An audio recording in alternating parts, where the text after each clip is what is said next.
Hi, I'm Graham and welcome back to Man vs Film. This is a top 10 list of movies that you can watch right now on Netflix UK for the month of April 2018. So let's get started.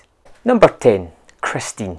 A high school geek, Arnie Cunningham falls in love with Christine, a bright red 1958 Plymouth Fury, which has seen much better days. Setting himself the task of restoring the car to its original condition, his friends notice that the car is not the only thing that is changing.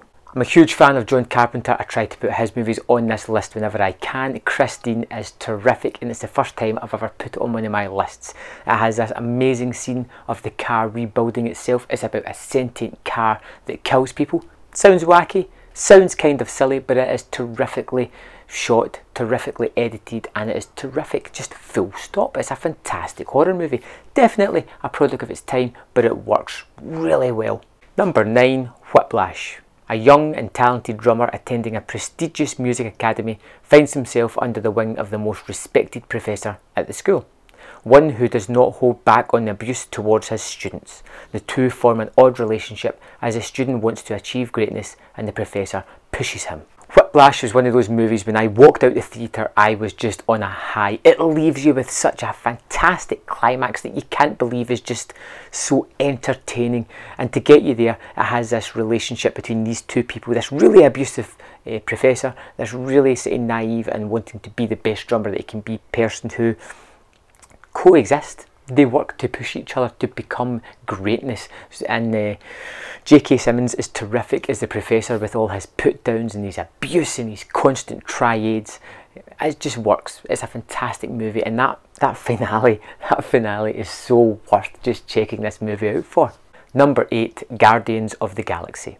After stealing a mysterious orb in the far reaches of outer space, Peter Quill is now the main target of a manhunt led by the villain known as Ronan the Accuser. To help fight Ronan and save the galaxy from his power, Quill creates a team of space heroes known as the Guardians of the Galaxy to save the world. Quite possibly my favourite Marvel movie. It came out of nowhere with this really wacky sense of humour and tone that just drives the movie forward because it's so effortlessly entertaining. It gives you a varied mix of characters, all who work tremendously well together, some great special effects, and the humour is by far the best part of this. It's totally rewatchable. It's one of the most rewatchable Marvel movies I can think of. Fantastic. The Jungle Book. After a threat from Tiger Shere Khan forces him to flee the jungle, a man cub named Mowgli embarks on a journey of self-discovery with the help of a panther, Bagheera, and free-spirited bear, Baloo. Jon Favreau created the real-life Jungle Book adaptation of the terrific cartoon and really stretches out a little bit by adding a little bit more detail,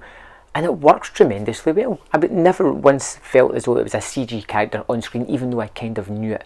It expands this world, creates some stunning visuals, a sense of urgency in the movie, and Bill Murray is absolutely fantastic as Baloo. Terrific characters, terrific story, and it just brings it to life as you would imagine that Disney would do. Terrific film. Midnight Special. Alton Meyer is a boy unlike any other in the world, with bizarrely powerful abilities and a strange weakness. In the middle of the night, his father Roy spirits him away from the isolated cult that practically worships him and is determined to regain him at all costs. At the same time, Alton's abilities have been noticed by the government as well, and they are equally insistent on getting to the bottom of this mystery. This isn't a movie for everybody, but if it is your brand of movie, you will love it. It has some great characters. Adam Driver is fantastic in this, so is Joe Edgerton, and Michael Shannon steals the show because he is always terrific. It is a strange tale, one that I hadn't really seen done before on film. It's got some amazing visuals, a touching sort of story to the centre of it, one that kind of keeps you equal parts mystery as to what's happening and kind of fear as you don't know what this kid is really capable of. Some of his signs of power are rather daunting. Fantastic movie that I'm trying not to tell you too much about, but is worth checking out. Number 5, The Hitman's Bodyguard. The world's top bodyguard gets a new client, a hitman who must testify at the International Criminal Court. They must put their differences aside and work together to make it to the trial on time. Ryan Reynolds and Samuel L. Jackson are these two that star in this movie, this buddy cop kind of movie with neither of them as a cop. Samuel L. Jackson is the world's biggest and best hitman, and you have Ryan Reynolds, a person who's been touched by Samuel L. Jackson in the past and who really just can't stand him but has to get him to this court case. It is one of those comedies where they hate each other, but somehow together they make it through. It is coarse in language and it's violent, and it plays on a lot of the familiar tropes that you would get with Ryan Reynolds and with Samuel L. Jackson as well, where he is practically shouting his catchphrase as many times as he can all the way through the movie, and it just never gets tiresome. Number 4, Annihilation. A biologist husband disappears. She puts her name forward for an expedition into this environmental disaster zone, but does not find what she's expecting. The expedition team is made up of a biologist, an anthropologist, a psychologist, a surveyor, and a linguist. Alex Garland's directorial follow-up to Ex Machina is one that is the best science fiction movies in recent years. It really tackles some really heavy themes in amongst the movie and has a sort of indictment to say about humanity itself. Natalie Portman stars along with Oscar Isaac and Jennifer Jason Leigh and a host of other people.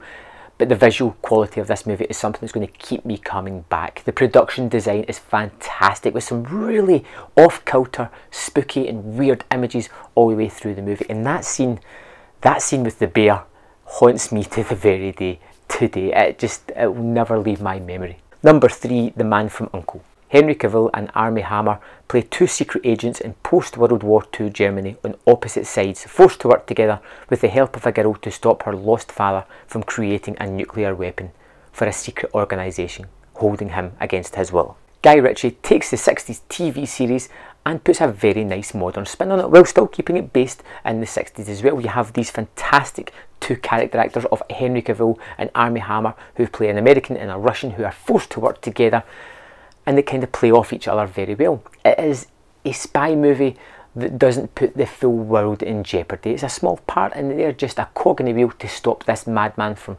delivering his plan. It's energetic, it's got some terrific action set pieces, and it's very funny as well. It keeps me coming back to it. It is one of those effortlessly fun movies that you just don't seem to be made as much anymore. This one was kind of maligned in the cinema, which is a real shame because I think it is a real treat, and it's time to discover it on Netflix. Number 2, Casualties of War.